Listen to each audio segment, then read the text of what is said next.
Daily Speak. Learn, listen, speak. Hello, hello, hello. Welcome back, everyone. Hi, everyone. We are so happy you're here today. So let me ask you something. Do you study English every day, but still feel confused when you listen to real English? Oh, yes. Like you understand the words in your book, but then a native speaker talks and you think, wait, what did they say? Exactly. You are not alone. So many learners feel this way. And today, we are going to fix that. Yes. Today, we are talking about the English listening practice you actually need, not the boring kind, the real kind. We will share real tips, real conversation, and real English that you can use in your daily life. So stay with us until the end because we have something really special for you today. Trust me, by the end of this video, your English listening will feel so much better. Are you ready? Let's go. Okay, Alice, let's start with the big question.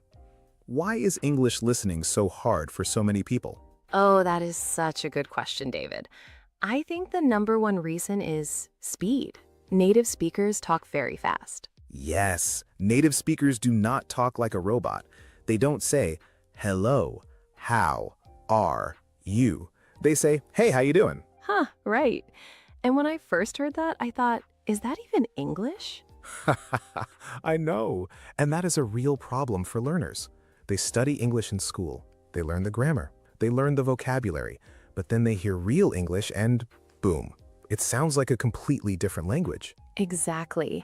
And I think another reason is we are afraid. We are afraid of not understanding, so we get nervous. And when we get nervous, our brain stops working properly. Oh, that is so true. Nervousness is a big enemy of listening. When you are nervous, even simple words start to sound strange. Yes, I remember once I was talking to a native speaker and they said, "What's up?" And I thought, what is up? Up where? In the sky? Oh no, so what did you say? I said, the sky?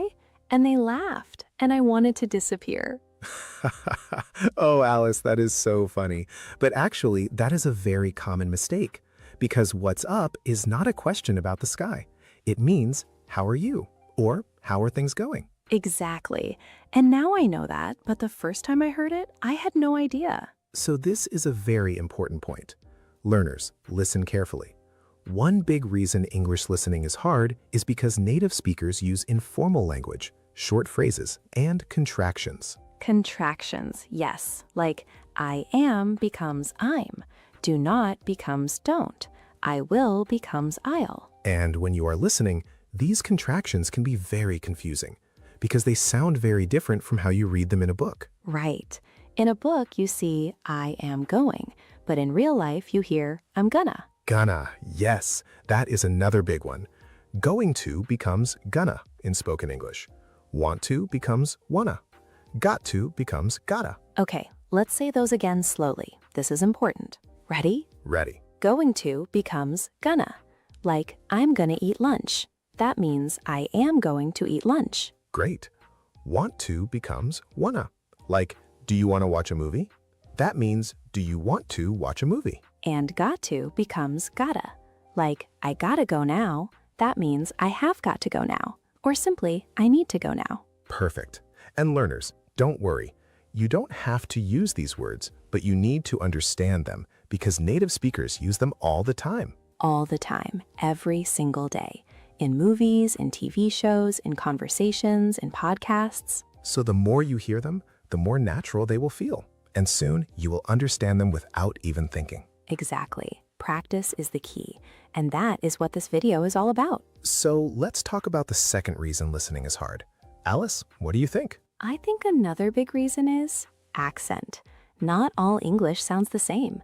American English sounds different from British English, and Australian English sounds different from both. Oh yes, the accent difference is real. I remember the first time I heard an Australian person speak. I thought, is that English? Are they speaking English right now? I felt the same way. The Australian accent is very strong, and they use different words too. That's right. In American English, we say elevator. In British English, they say lift. Same thing, different word. Or in American English, you say apartment. In British English, they say flat. Exactly. So if you only learn one type of English and then you hear another type, it can be very confusing. So what should learners do? My advice is this. Start with one accent. Get comfortable with it. Then slowly expose yourself to other accents. Don't try to learn everything at the same time. That is very smart advice, David. One step at a time. One step at a time. And remember, even native English speakers sometimes have trouble understanding other accents. That makes me feel better, actually. Me too. Okay, so now let's talk about something very important. The difference between active listening and passive listening. Oh, this is really important. I think a lot of learners don't know about this. So let me explain. Passive listening is when you have English playing in the background, like music. You hear it, but you are not really paying attention. Like when you put on an English podcast while you are cooking dinner, and the podcast is playing, but your mind is thinking about what vegetables to cut next. Exactly. That is passive listening, and it has some benefits. You get used to the sounds of English. Your ears start to feel comfortable with English. But But it is not enough by itself. If you only do passive listening, your progress will be very, very slow. okay, so what is active listening? Active listening is when you focus completely. You are not doing anything else. You are sitting down, you are focused, you are really trying to understand every word, every sentence, every idea. So it's like your ears and your brain are both working together at the same time. Exactly. Your ears and your brain are both fully on. You are engaged. You are participating. Even if you are just listening, your brain is very active. And what are some examples of active listening practice? Great question. Here are some examples. Number 1, listen to a short audio, maybe 2 or 3 minutes, then pause and try to say what you heard in your own words. Like a summary. Yes, a short summary. You don't have to remember every word, just the main ideas. What were they talking about? What was the important message? I love that. It really makes your brain work. Number 2, listen and write. This is called dictation. You listen to English and you try to write exactly what you hear. Oh, dictation. Yes, that is very good practice because you have to understand every single word. Exactly. It is hard, but it is very, very effective. And when you finish, you can check your answers and see which parts were difficult for you. And those difficult parts, those are the things you need to practice more. Exactly. You find your weak points and then you work on them. What is number 3? Number 3 is listen and repeat, or what teachers call shadowing. Oh, shadowing. Can you explain what that is? Because I think some people don't know. Of course. Shadowing is when you listen to English and then you immediately try to say the same words at the same speed, with the same rhythm, with the same pronunciation. Like you become the shadow of the speaker. Yes, exactly. You follow them like a shadow. And this is incredible for improving your pronunciation and your listening at the same time. 2 benefits at once. I love it. And the great thing about shadowing is you start to feel how English sounds naturally. The rhythm, the stress, which words are strong, which words are soft. Because English has a very specific rhythm, right? Yes, this is called stress-timed rhythm.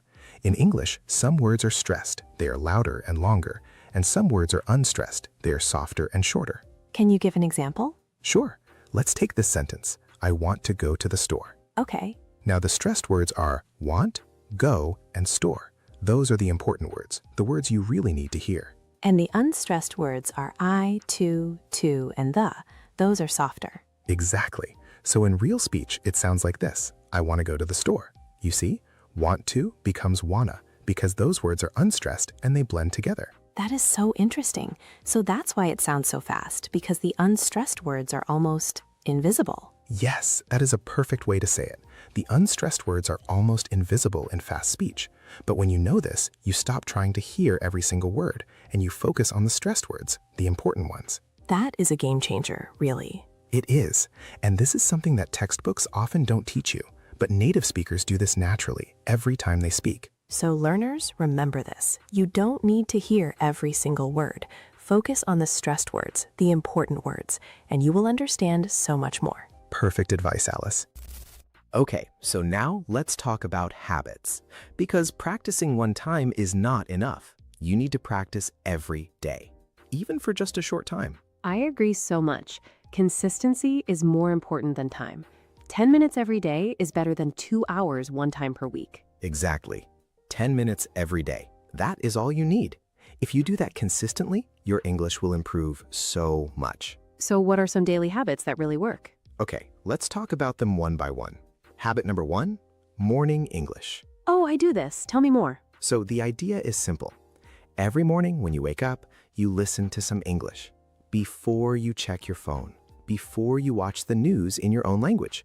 Just 10 minutes of English listening. And why in the morning? Because in the morning, your brain is fresh. It is ready to absorb information.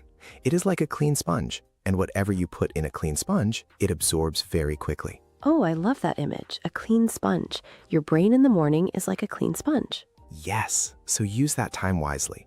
Listen to a short English podcast, like this one, or listen to an English audiobook, or just watch a short YouTube video in English. And I think it also helps you start the day in English mode. Your brain is already thinking in English from the beginning of the day. That is so true. You start the day in English mode, and it helps you stay focused on learning throughout the day. What is habit number 2? Habit number 2, English while you do something else. Oh, like multitasking. Yes, but smart multitasking. So, for example, when you are washing dishes, put on an English podcast. When you are going for a walk, listen to English audiobook. When you are driving to work, listen to English radio or an English show. So you are using the time that would be empty time. Exactly. Dead time, wasted time. You turn it into English learning time without adding any extra time to your schedule. That is so smart, because a lot of people say, I don't have time to learn English, but actually they do have time. They just don't use it well. Exactly. You have time. You just need to use it better. And this is the perfect way. You don't have to sit down and study. You just listen while you live your life. And this is more like passive listening, right? Because you are doing something else at the same time. Yes, this is passive listening, which we said is not enough by itself, but it is still very valuable. It keeps English in your environment. It keeps your ears connected to the language. So combine it with active listening, right? Exactly. Do your active listening in the morning when your brain is fresh, and do your passive listening during the day while you are busy with other things. That is a perfect system. And habit number 3, English at night, or what I call English wind down. Oh, I like the sound of that. English wind down. So at night, before you go to sleep, instead of scrolling on your phone, you listen to soft, slow English, like a calm podcast or a slow audiobook or a simple bedtime story in English. And your brain keeps processing it while you sleep. Yes, studies show that the brain continues to process information while we sleep. So if you listen to English right before bed, your brain might keep working on it while you sleep. Wow, that means you can learn English in your sleep. Kind of. Kind of. I mean, you can't become fluent just by sleeping, but the information you heard right before bed, your brain does continue to organize and remember it. That is really fascinating. So 3 habits: morning English, English while you do things, and English wind down at night. That is it. Simple, but very powerful. I love this. And these are things that anyone can do, even busy people. Especially busy people. All right, let's talk about something very practical. What should you actually listen to? What types of content are best for improving your English listening?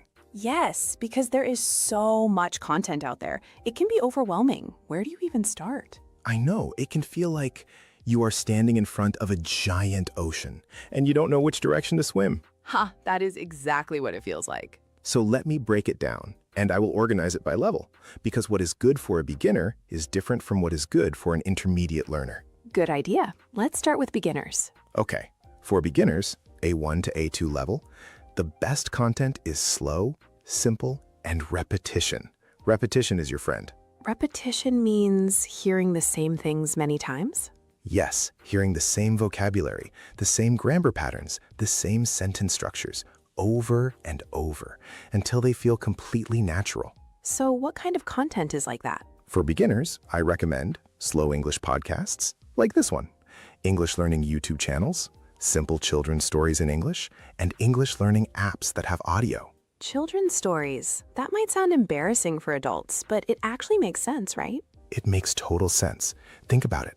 Children's stories use very simple vocabulary, very short sentences, very clear pronunciation, and they often repeat the same words and phrases.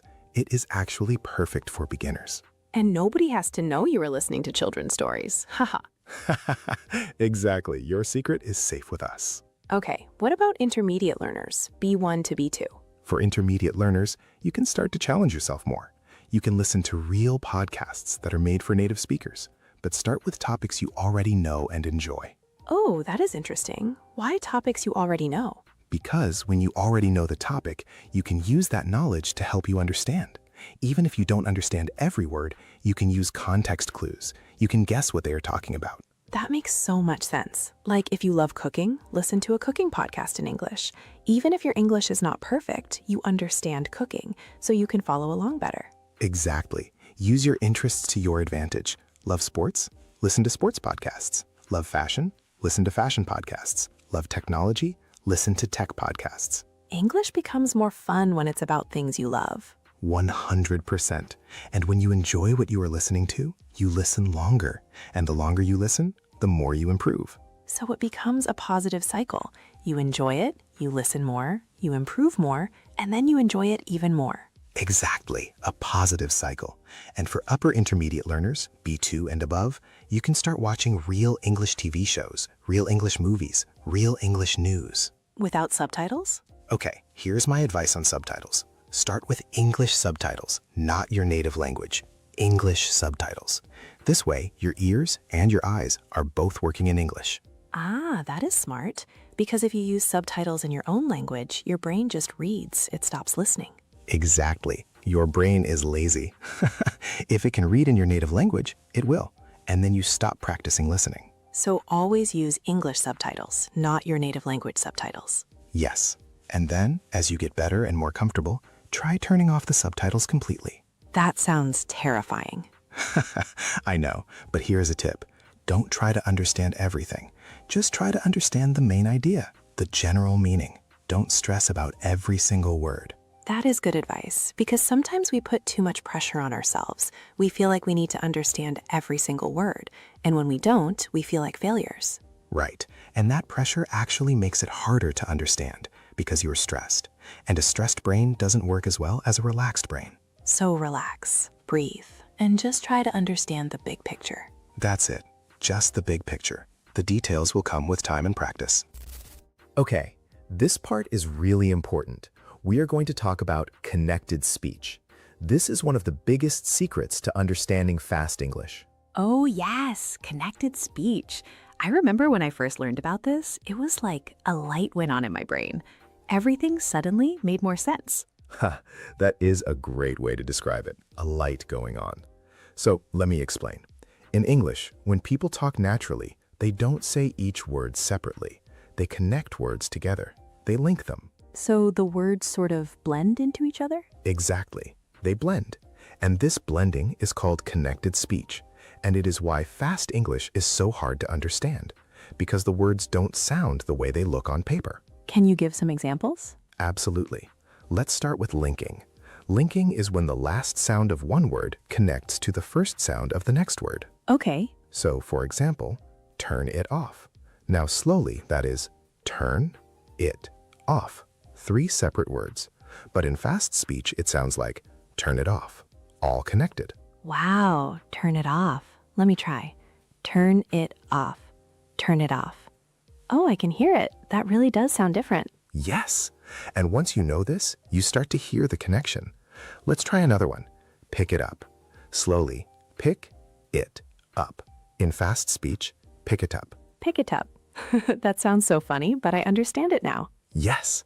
And this is why learners sometimes feel like native speakers are speaking a different language, because the words blend together and sound completely different. So what is the second feature of connected speech? The second one is called elision. This is when a sound disappears in fast speech. A sound just disappears? Yes. For example, next day. In slow speech, next day. But in fast speech, the T often disappears. It sounds like next day. Next day? So native speakers are just skipping sounds? Yes, all the time. Another example, last night. In fast speech, it often sounds like last night. The T disappears. Okay, so one tip for learners. When you hear a word that doesn't sound quite right, maybe a sound is missing, and you have to figure out what the full word is. Exactly. Use context. If someone says last night, you know they mean last night because the context makes sense. Context is so important in listening. It really is. And the third feature is called assimilation. This is when one sound changes because of the sound next to it. Oh, that sounds complicated. It sounds complicated, but let me give you a simple example. Don't you. In slow speech, don't you. But in fast speech, the T and Y blend together and become a ch sound. So it sounds like don'tcha. Don'tcha? Like, don't you know? That means don't you know? Yes, exactly. Don'tcha is don't you. And similarly, did you becomes didya. Would you becomes wouldsya. Oh, wow. Would you like some coffee? That means would you like some coffee? Perfect, Alice. You got it. Okay, so learners, let's review. 3 features of connected speech. Number 1, linking, words connect together. Number 2, elision, sounds disappear. Number 3, assimilation, sounds change. Perfect summary. And remember, you don't need to use these features yourself, but you need to recognize them when you hear them so you can understand fast speech. And the best way to practice is to listen to natural, real English as much as possible so that these features start to feel familiar. Exactly. Your ears need practice, just like your muscles. The more you use them, the stronger they get. Okay, now we are going to do something really fun. We are going to go through some very common English phrases that you will hear in real life, in movies, and conversations. And these are phrases that textbooks sometimes forget to teach you. Exactly. So let's start. Alice, you ready? Ready. Okay, first phrase. I'm good. Simple. That means I'm fine or I'm okay. Yes, but wait, it also has another meaning. If someone offers you something and you say, I'm good, it means, no thank you, I don't need anything. Oh, so if someone says, do you want more coffee? And you say, I'm good, that means, no thank you, I have enough. Exactly. I'm good equals, no thank you, I'm fine. Learners, remember that. Because if you don't know this, you might think the person is just saying they feel okay, but they are actually declining something. Good to know. Okay, next phrase. Next phrase, hang on. Oh, hang on. What does that mean? Hang on means wait a moment or wait a second. Like, hang on, let me check my phone. That means wait a moment, let me check my phone. Oh, and sometimes people say, hang on a second or hang on a minute. Yes, and they all mean the same thing, just wait. So if someone says hang on to you, don't worry. They are just asking you to wait for a short time. Got it. Next phrase. Next phrase, my bad. My bad. I love this one. This is so informal. Yes, my bad is very informal. It means my mistake, or I'm sorry, that was my fault.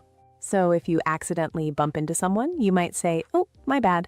That means, oh, I'm sorry, that was my mistake. Exactly. Short, quick, informal apology. Very common in American English.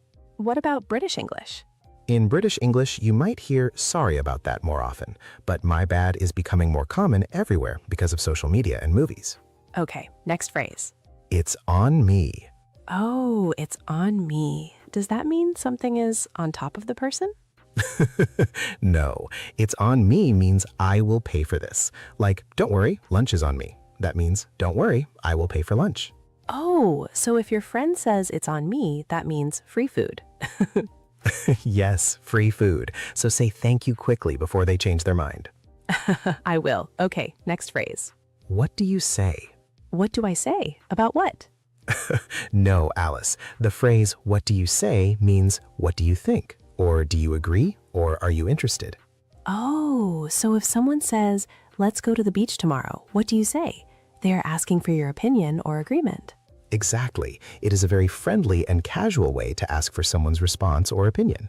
That is nice and easier to say than, what do you think about this idea? Much easier. Now let's do a few more. That makes sense. Oh, I use this one a lot. That makes sense means I understand or that is logical. Yes, and it is a very useful phrase in conversations. When someone explains something to you and you want to show you understand, you say, that makes sense. It's like saying, okay, I get it now, but more formal sounding, even though it's actually casual. Exactly. And another similar one, I see what you mean. This means I understand your point. Oh, yes, I see what you mean. That is a very natural and polite way to say you understand someone. And it shows respect. It shows you are listening. It shows you are paying attention. Which is so important in a real conversation. People love to feel heard. They really do. Okay, one more for now. No worries. No worries. I love this phrase. It is so relaxed and positive. No worries means it's okay, or don't worry about it, or no problem. Like if someone apologizes to you and you say, no worries, that means it's fine, don't worry. It is very popular in Australian English especially, but now everyone uses it. Everywhere, all over the English-speaking world. Very casual and very friendly. So learners, these are phrases that will make your English sound more natural and more real. Practice them, use them, make them part of your vocabulary. And the more you hear them in context, the more natural they will feel. Okay, now let's talk about one of the most popular and enjoyable ways to practice English listening: TV shows and movies. Oh, yes. A lot of people love this because it is entertainment and learning at the same time. Exactly. But there is a right way and a wrong way to use TV shows for learning, and many people do it the wrong way. Really? What is the wrong way? The wrong way is you just sit and watch a movie with subtitles in your native language. You enjoy the story, but you are not really improving your English listening. Because your brain is reading the translation, not listening to the English. Exactly. Your brain takes the easy path. It reads the translation and stops trying to understand the English. So what is the right way? The right way is what I call active watching. Let me explain how to do it. Yes, please. Step 1. Choose a show or movie that is not too difficult. Something where the English is relatively clear. Not too much slang, not too fast. What kind of shows are good for this? Great question. For beginners to intermediate learners, I recommend shows where people talk clearly and the situations are easy to understand, like sitcoms, situation comedies. Because the situations are normal, everyday life, not complicated plots. Oh, like shows about friends, family, work, everyday situations. Exactly. Those everyday situations help you understand the context, and the humor is often simple and visual. So even if you miss some words, you can still understand what is funny. Okay, step 2. Step 2, watch a short clip, maybe 2 or 3 minutes, with English subtitles. English subtitles, not native language subtitles. Correct.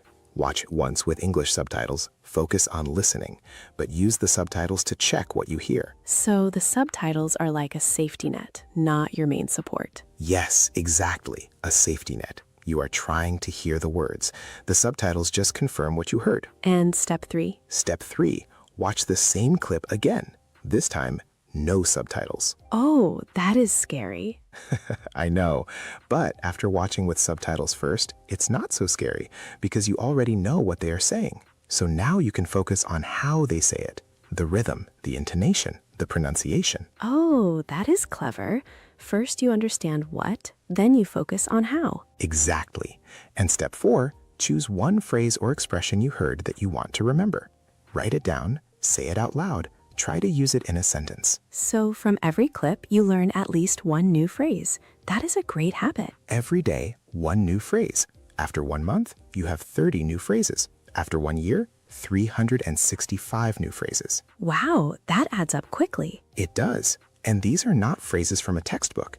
These are real phrases from real situations, which makes them much easier to remember. And much more useful in real conversations. 100%. Because language in context sticks much better in your brain than language on a list. That is so true. I always remember vocabulary better when I learn it in a story or a situation. We all do. Our brains are built for stories, not for lists. Okay, here is something that every English learner needs. What do you do when you don't understand? Oh, yes, because this happens to everyone, even to advanced learners. Even to native speakers sometimes. Ha, that is true. So what are the strategies? Strategy number 1, don't panic and don't stop. Don't panic. That sounds simple, but it is actually very hard. I know, it is hard, because when we don't understand something, our first reaction is panic. We think, oh no, I missed it. I don't understand. What is happening? And then we focus on the panic instead of the listening, and we miss even more. Exactly. A moment of panic can make you miss the next 5 sentences. So the first rule is breathe, stay calm, and keep listening. Even if you miss something? Yes, because even if you missed one thing, the conversation will continue. And often, the speaker will explain it again, or the context will become clear. Ah, yes. Sometimes if you just keep listening, the meaning becomes clear from what comes after. Exactly. Context is your best friend. The words around the confusing part can help you understand it. Okay, strategy number 2? Strategy number 2, use your knowledge of the world, not just your English knowledge. Oh, that is interesting. Can you explain more? Sure. So when you listen to someone speak English, you are not starting from zero. You have knowledge. You know things about life, about the world, about people. Use that knowledge to help you understand. Like if someone is talking about a restaurant, even if I don't understand every word, I know about restaurants. I know what happens there, so I can use that knowledge to guess the meaning. Exactly. This is called using background knowledge or prior knowledge, and it is incredibly powerful. So English listening is not just about English, it is about thinking. Yes. Listening is an active thinking process. You are always guessing, predicting, checking, even if you don't realize it. That is so fascinating. Okay, strategy 3. Strategy 3. Ask for clarification. If you are in a real conversation and you don't understand something, it is okay to ask. But sometimes people feel embarrassed to ask. I know, but you should never feel embarrassed. Asking for clarification is a sign of intelligence. It shows you want to understand correctly. And native speakers ask for clarification too, all the time. All the time. So here are some very useful phrases for asking for clarification. Yes, please share them. Number 1. Sorry, could you repeat that? This is very polite. You are asking the person to say the same thing again. Simple and polite. Good. Number 2. Sorry, I didn't quite catch that. This means I didn't hear you clearly. I didn't quite catch that. Oh, I didn't catch that. That is a nice phrase, because catch here means to hear and understand. Exactly. Like catching a ball. If the ball comes too fast, you can't catch it. Same with words. If they come too fast, you can't catch them. I love that. Okay, what else? What do you mean by that? This is when you heard the words, but you didn't understand the meaning. So it is different from could you repeat that? Could you repeat that is about hearing. What do you mean is about understanding. Perfect distinction, Alice. You are absolutely right. Hearing and understanding are two different things. You can hear the words but not understand the meaning. Or you can understand the words but not understand the intention. Right. Like when someone says something that is sarcastic. You might hear the words perfectly, but if you don't understand the sarcasm, you might misunderstand the meaning completely. Oh, sarcasm. That is so hard to understand in another language. It really is, because sarcasm is when you say the opposite of what you mean, and you need to understand tone and context to get it. Like if someone says, oh great, it's raining again, and they don't actually think the rain is great, they are being sarcastic. Yes, they are actually annoyed, but they say great because they are sarcastic. And if you don't catch the tone, you might think they are happy about the rain. Ha, English can be so tricky. It can, but also very fun once you understand it. Okay, we talked a little about accents earlier, but I want to go deeper because accents are such a big challenge for learners. Yes, and I think a lot of learners are afraid to admit that they struggle with accents. Right. They feel like, I should understand everything. Why don't I understand this person? But the truth is, it's completely normal to find some accents more difficult than others. Even native speakers do. Absolutely. Okay, so let me talk about the main English accents and give some tips for each one. Great. First, American English. This is probably the most common accent that learners study. It is often taught in schools and used in textbooks. And it is the accent you hear most in Hollywood movies and American TV shows. Right. American English is generally quite clear. The R sound is always pronounced, like car, bird, here. You always hear the R. Whereas in British English, the R is sometimes silent, like car might sound like ka. Exactly. In British English, especially what they call received pronunciation, or RP, the R at the end of words is often silent. Car equals ka. Doctor equals docta. Water equals wada. Oh, that is why British English sometimes sounds so elegant and smooth. Yes, that's a good way to describe it. And British English also has many different regional accents within it.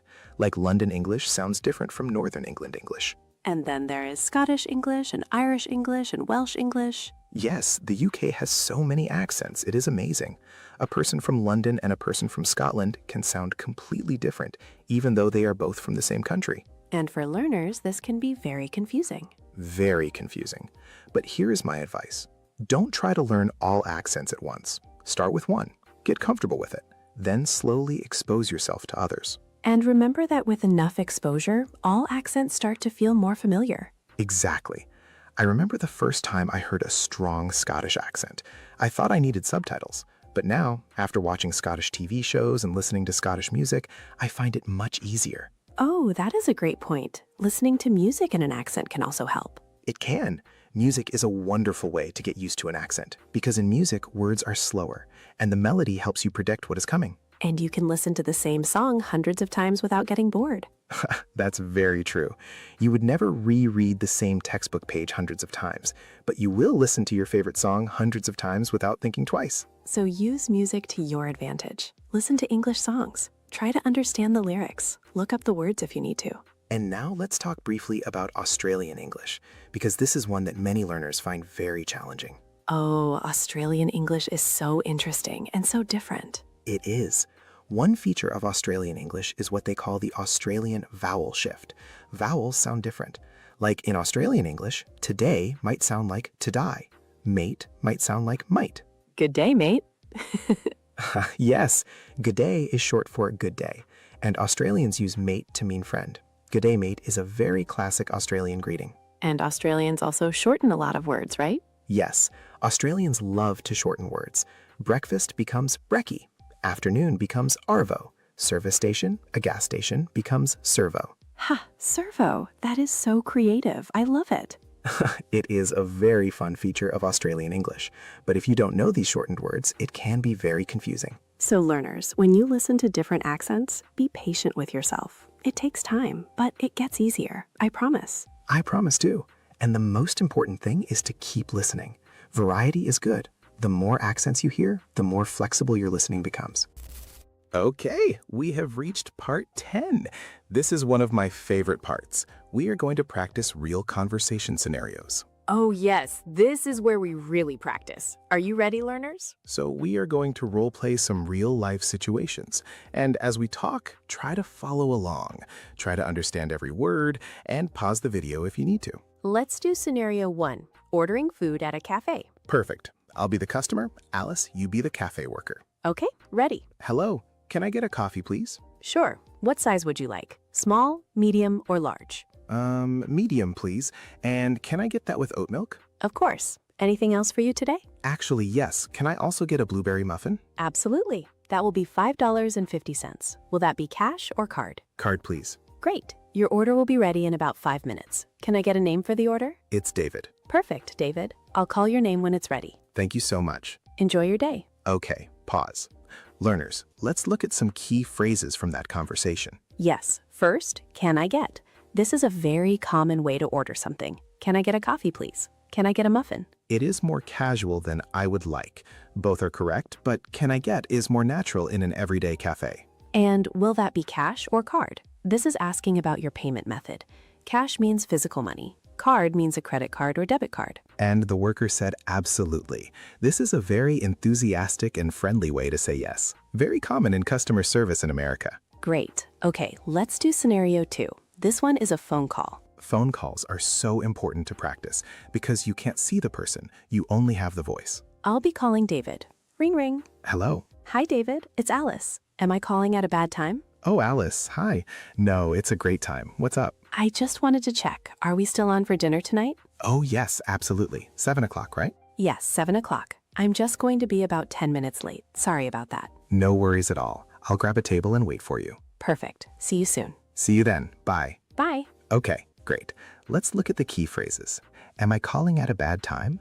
This is a very polite phrase. You use it to check if the other person is free to talk. If someone is busy, they might say, actually, I'm in a meeting. Can I call you back later? And call you back means to call someone again later. And are we still on for dinner? This means, is the plan still happening? Are we still going? On here means happening or confirmed. Oh, I love that phrase. Are we still on? Very natural and very common. And I'll grab a table. Grab here doesn't mean physically grab. It means get or take. Like, I'll grab a coffee before the meeting means I'll get a coffee before the meeting. Grab in English is used like get in informal language. Grab a seat, grab a bite to eat, grab a coffee. All very natural, everyday phrases. Practice them, learners. Okay, one more scenario. Scenario 3, asking for directions. Great. I'm a tourist. Alice, you are a local person. Okay. Excuse me, sorry to bother you. Do you know where the nearest subway station is? Of course. So you're going to walk straight down the street. Then you'll see a big traffic light. Turn left there. Turn left at the traffic light. Got it. Then just keep walking about 2 or 3 minutes and you'll see the station on your right. You can't miss it. There's a big blue sign. On my right, blue sign. That sounds easy. And how long does it take to walk there? From here, I'd say about 5 to 7 minutes. Great. Thank you so much. You've been so helpful. No problem at all. Have a great day. You too. Bye. Okay, useful phrases. Excuse me, sorry to bother you. This is a polite way to get someone's attention. Excuse me, sorry to bother you. This is a polite way to get someone's attention. Walk straight down this street. Straight here means go in a straight line. Don't turn, just go forward. And you can't miss it. Oh, I love this phrase. It means it is so obvious, so easy to see that you will definitely find it. You won't be confused. Right. You can't miss it means it is very easy to see. It is obvious. A very reassuring thing to say to someone who is lost. And I'd say about 5 to 7 minutes. I'd say is short for I would say. It is used when you are giving an estimate, not an exact answer, a guess. Very natural, very common. Practice these phrases, learners. Wow, what a journey today. We covered so much. Alice, can you do a quick recap? Absolutely. Okay, today we talked about why English listening is so hard. We learned about active and passive listening. We talked about daily listening habits. We discussed the best types of content. We explored connected speech. We learned common everyday phrases. We talked about using TV shows and movies. We discussed strategies for when you don't understand. We explored different accents. And we practiced mill conversation scenarios. Wow, that is a lot of content. It really is, but I hope it was helpful and not too overwhelming. And remember, learners, you don't have to do everything at once. Take it one step at a time, one habit at a time, one phrase at a time. Consistency is the secret. A little bit every day. That is all it takes. And be patient with yourself. Learning a language takes time. There are good days and hard days. Both are normal. And on the hard days, remember why you started. Remember your goal. Maybe you want to travel. Maybe you want a better job. Maybe you just want to watch your favorite English show without subtitles. That is a very valid goal. Very valid. Whatever your reason is, it is a good reason. Keep going. Don't give up. We believe in you. We really do. Every single one of you who is watching this video and trying to improve your English, you are doing something amazing. You are taking action, and that is the most important step. Now, before we go, we want to ask you something, and we really want to hear your answer. Yes, here is today's question for the comments. Ready? Tell us in the comments, what is the biggest challenge you face when listening to English? Is it the speed, the accents, the vocabulary, or something else? We read every single comment, and we love hearing from you. Your answers help us make better videos for you. And if this video helped you today, even just a little bit, please give us a thumbs up. It really helps our channel grow, and it tells us that you want more content like this. And if you haven't subscribed yet, please subscribe right now. We upload new English learning videos regularly, and you don't want to miss them. We have so many more amazing topics coming up. Topics that will help your English listening, speaking, vocabulary, and confidence. So hit that subscribe button and hit the bell icon too, so you get notified every time we upload. All right, everyone. Thank you so much for spending this time with us today. It really means a lot. We hope you enjoyed it, we hope you learned something new, and we hope you come back very soon. Keep practicing, keep listening, keep speaking, and remember, your English is getting better every single day, even when it doesn't feel like it. Even when it doesn't feel like it. That is so true, though. Take care, everyone. We will see you in the next video. See you next time. Bye-bye. Bye.